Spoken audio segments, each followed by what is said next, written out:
Game of Thrones ultrapassou a marca de 1/3 da sua temporada. O episódio A Rainha Legítima estreou há poucas horas e nos encheu com várias informações novas. Será que você conseguiu absorver todas elas? No episódio de hoje estaremos mostrando os 10 maiores momentos do melhor até o pior, aqui no canal Player 2.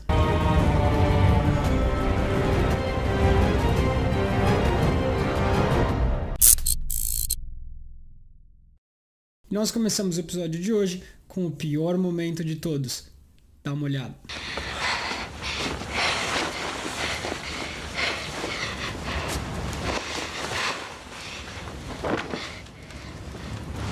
I'm not the Red Woman. Take your own bloody pants off. Tá bom, eu sei. Muita gente estava esperando por esse momento entre a Arya e o Gendry. As pessoas estavam shippando essa relação, as pessoas estavam torcendo para esse relacionamento acontecer e finalmente aconteceu. Mas eu sei, eu também entendo que a atriz hoje, a atriz ela é muito mais velha do que ela está representando, mas a personagem ela já tem 17 anos, ela é mais velha do que a Sansa era quando ela casou com o Tyrion, do que quando ela foi estuprada pelo Ramsay, mas eu não sei, a Arya pra mim ainda continua sendo aquela menininha que a gente conheceu na primeira temporada, e ver essa cena me soou um tanto quanto uma coisa meio de pedofilia. Não gostei. Pra mim essa foi a pior cena, foi a cena que me deixou mais desconfortável durante o episódio todo. Samwell Tarly, slayer of White Walkers, lover of ladies. As if we needed any more signs the world was ending. Think back to where we started. Us, Gren, Pip. No, it's just us three. Last man left, burn the rest of us. Essa cena até que não foi um momento ruim, né? Não teve nada de errado com essa cena, não teve nenhum problema. Mas a gente tem que entender também que o seriado tá tentando fazer todas as reuniões possíveis agora no começo, porque muito provavelmente vai acabar matando todo mundo no final do próximo episódio ou ao longo desses 4 episódios que restam pra gente terminar a temporada. Foi interessante ver essa reunião da Patrulha da Noite, foi interessante eles lembrarem dos amigos originais que eles tiveram no começo do seriado, mas ao mesmo tempo não foi muito necessário, né?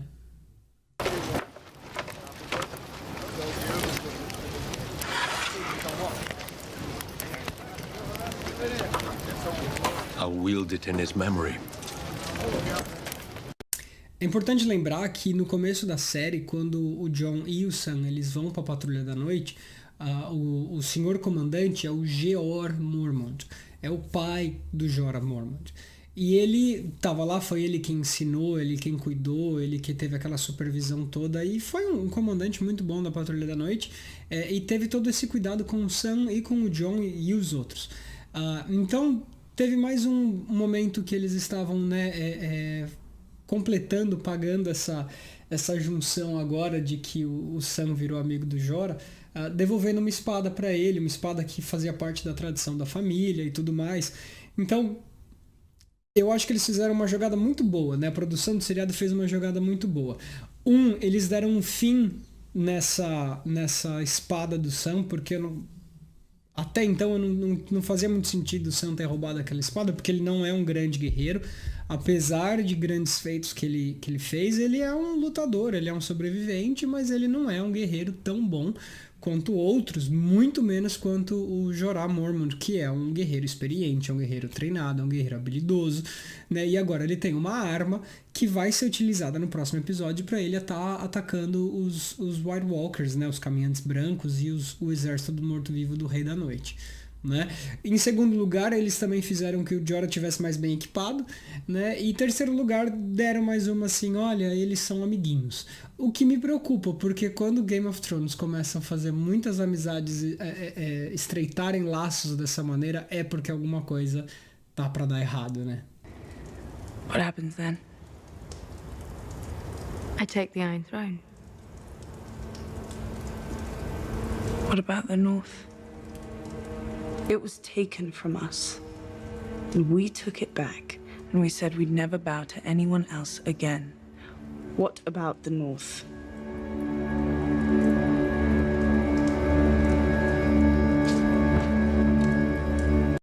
O clima entre a Sansa e a Dany não tem sido muito bom desde o começo da temporada. Na verdade,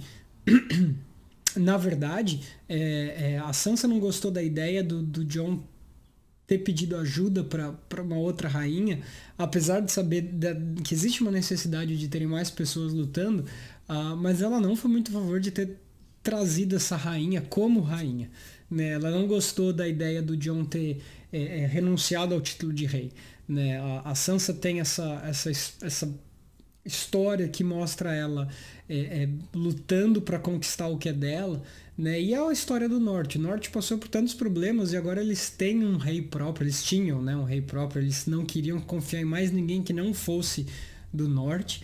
E agora aparece a Dany, né? E ficou aquele clima chato e tudo mais. Eu, pra ser muito honesto, eu nunca gostei muito da Sansa durante todo o seriado, mas nessa cena ela foi muito boa. Ela bateu, né, no peito e falou assim: e o Norte? O que é que vai ser do Norte? A gente vai lutar. Tá, e depois? O que é que vai ser? Eu achei que foi uma cena muito boa. E eu imagino também que... eu não sei, né? Eu tenho algumas previsões do que possam acontecer nos próximos episódios, mas eu entendo, eu imagino, eu suponho que a gente vai acabar vendo aí, de repente, a Dany tendo que tomar decisões muito difíceis no final do seriado.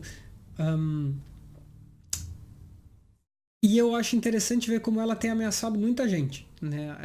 Ela tá decidida a matar quem for para conseguir o trono, né? Eu gostaria também que essa cena que a gente viu tivesse fosse um pouquinho maior, que elas tivessem mais tempo para de fato trocarem ameaças, para de fato sair na mão e tudo mais, mas elas foram interrompidas e aí a cena ficou, né, de volta do mesmo jeito que estava no começo, né? Sabendo que elas não se gostam. Nada aconteceu.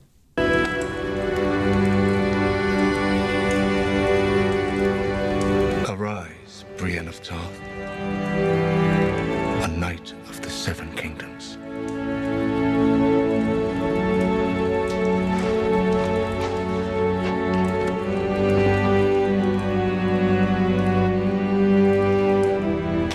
Knight of the Seven Kingdoms.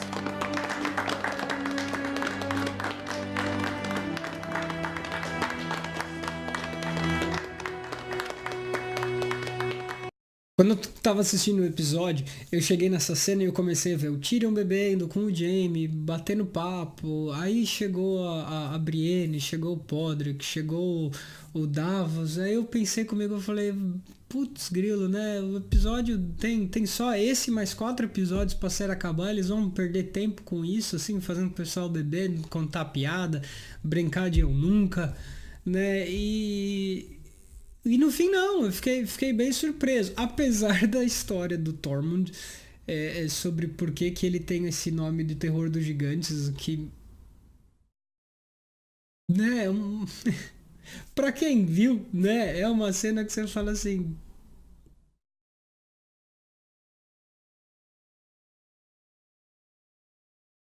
Mas enfim, a cena acabou se mostrando, né? Ela desenvolveu para Brienne sendo nomeada uma cavaleira, né? Sor Brienne. E o que me deixou um tanto quanto intrigado, porque eu acho que foi um dos únicos momentos da série, assim, aqueles pouquíssimos momentos da série que você vê alguém feliz com o sorriso que ela tava no final disso, né? De ter finalmente conquistado um sonho. O que é bom, eu acho que o Game of Thrones estava na época de ter um pouco desse momento de leveza, né? Assim, um momento light. Mas ao mesmo tempo eu fico pensando, toda vez... A gente não tem isso, Game of Thrones não é assim, né? Então, o que será que vai acontecer nos próximos episódios? Depois dessa cena, eu começo a dizer que a Brienne, pra mim, tá ali com a probabilidade super alta de morrer nos próximos episódios, né? Vamos ver o que vai acontecer com ela, né? Cersei still sits on the throne. If you can't help me take it back, I'll find another hand who can.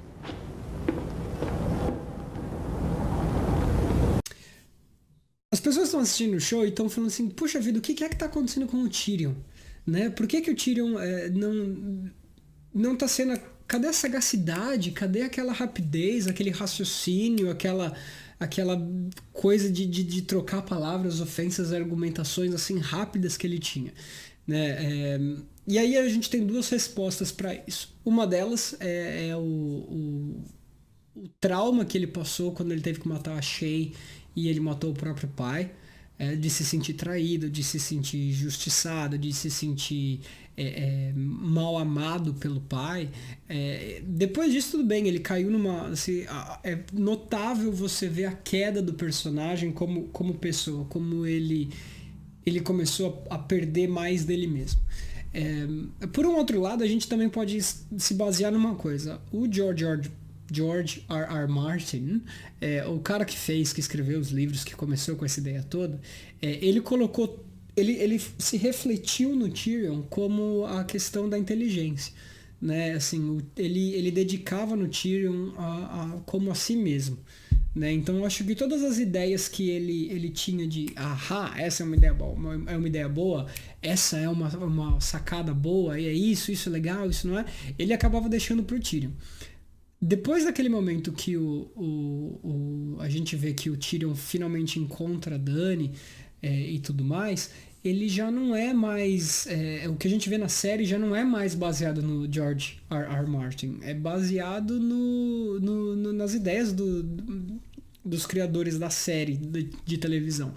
Então eu acho que eles não sabiam o que fazer, porque eles já não tinham mais aquela fonte de matéria-prima que eles tinham antes pro Tyrion.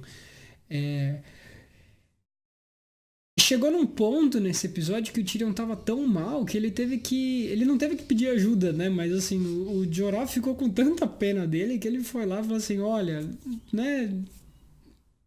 Se você já me perdoou, por que você não perdoa o Tyrion, né? Então eu acho que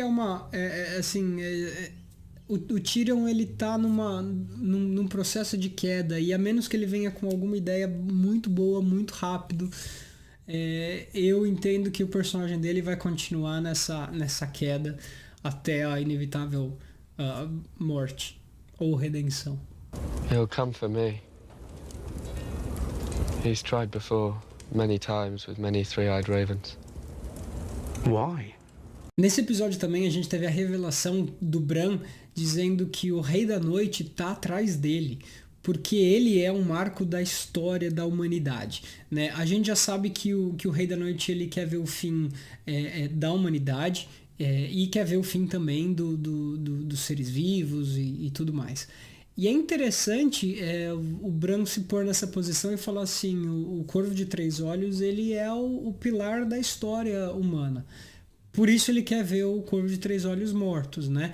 E aí ele já vem com uma ideia de que o Corvo de Três Olhos é um título, né? Não só uma pessoa em si. É uma coisa que você vai passando de geração em geração, ou, né, sucessores e sucessões. Esse assunto por si só, ele é uma ideia muito, muito, muito, muito bacana. Tem muito assunto pra gente falar. Eu até tinha pensado em fazer um vídeo a respeito dessa parte, né, mitológica do Rei da Noite, dos símbolos em espiral que ele cria, tudo aquilo, inclusive também falar do Corvo de Três Olhos. Se você quer saber desse assunto em especial, porque aí a gente vai fugir muito aqui do momento, escreve aí nos comentários abaixo que, se tiver interesse nesse assunto, eu vou fazer um vídeo só sobre isso, beleza? E continuando essa explicação do Bran, né, quando ele fala que o Rei da Noite quer ir atrás dele, eles vêm com uma ideia de estratégia, né, um plano de guerra, que, por ser Game of Thrones, eu acho que é um dos planos mais simples que a gente já ouviu até agora, né? A gente teve todas aquelas estratégias de explodir com fogo vivo a baía de Porto Real, a gente teve as estratégias de deixar o castelo vazio para quando entrarem, né, o exército inimigo invadir, eles cercam o castelo sem nenhum tipo de comida ou nada, né? A gente tem tantas estratégias que foram tão malucas até o momento, e essa ideia é muito simples. A gente vai pintar um alvo no branco, deixar ele ali na florestinha, e a gente fica só na moita esperando o Rei da Noite chegar, mata o Rei da Noite, acabou o exército dos Caminhos Brancos e todo mundo vive feliz para sempre.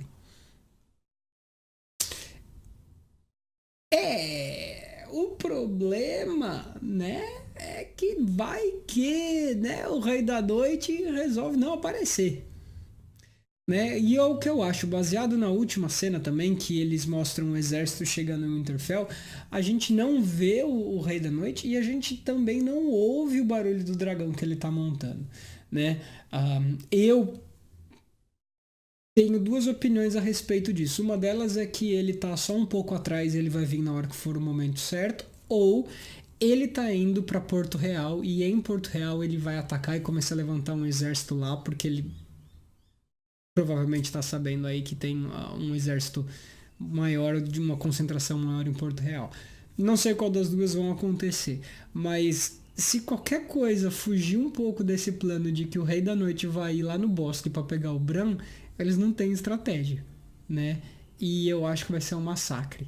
Eles estão comparando, né? A produção está comparando essa luta quanto a do Senhor dos Anéis, né? A Batalha pelo Abismo de Helm, que é uma das grandes batalhas, uma das maiores batalhas que eu acho que existe na cinematografia, nesse sentido de medieval. They were married in secret. After Rhaegar fell on the Trident, she had a son. Robert would have murdered the baby if he ever found out, and Lyanna knew it. So the last thing she did, as she bled to death on her birthing bed, was give the boy to her brother, Ned Stark, to raise as his bastard. My name. My real name is Aegon Targaryen. Finalmente o Jon disse pra Dany, né, que ele é o verdadeiro herdeiro do trono. Ele tem a melhor pretensão ao trono do que ela, o que foi muito bacana. Eu gostei muito da maneira como ele se revelou, né? Ao contrário do jeito que o Sam contou pra ele, ele explicou a história do começo. Ele falou: olha, seu irmão se divorciou da sua cunhada, aí ele foi lá, casou com uma outra mulher que ele era apaixonado e teve um filho. E esse filho sou eu. Ou seja, você que dobra o joelho pra mim. E o mais legal, assim, eu achei que foi a resposta dela. Ela falou assim: meu, quem é que te falou isso? E aí ele fala assim: meu irmão, meu melhor amigo. E ela fala assim: conveniente, não é mesmo? Né? Eu não sei, eu volto a pergunta que o Sam fez pro Jon no final do primeiro episódio. Ele pergunta assim: você abriu mão do seu título de rei, você abriu mão das coisas porque você entendia que ela era a verdadeira rainha. Será que ela vai fazer o mesmo por você? E de novo, o legal é que assim, não deu tempo deles continuarem nessa conversa. Por quê? Porque começou a guerra. Então assim, é coisa que esse título de quem é ou que não adianta discutir agora. Eles têm que sobreviver à noite, né? Então eu tô bem interessado para ver como é que isso vai ser. We were at war. Everything I did for my house and my family. I'd do it all again. The things we do for love.